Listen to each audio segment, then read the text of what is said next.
如果辣巴布引起咗一個旋風， liraglutide 便似一個深水炸彈，引起一個大浪。因為呢一個要醫生處方嘅藥可以瘦身。肥胖本身唔係病，但係可以引起好多疾病，包括糖尿病、勞損性關節炎。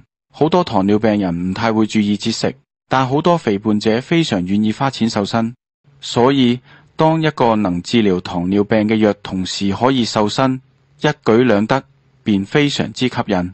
當小腸消化咗澱粉質、粥粉麵飯為葡萄糖，下一步便是將葡萄糖吸收到血管，輸送全身器官。小腸同時分泌一個小蛋白質叫雷升糖素1 glucagon-like peptide 1 GLP-1。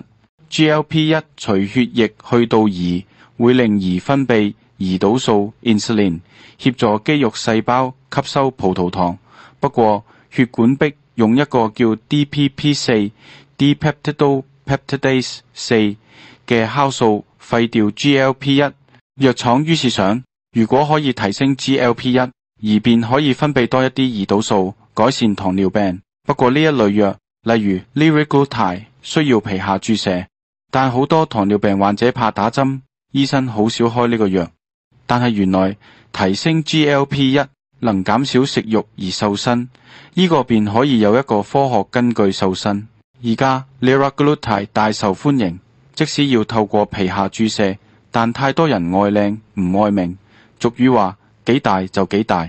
但如果有一個口服健康食品可以提升 GLP， 一便非常有吸引力，因為可以不必有醫生處方，又唔使打皮下針。呢個健康食品叫五經黃酮，坊間叫洋蔥素。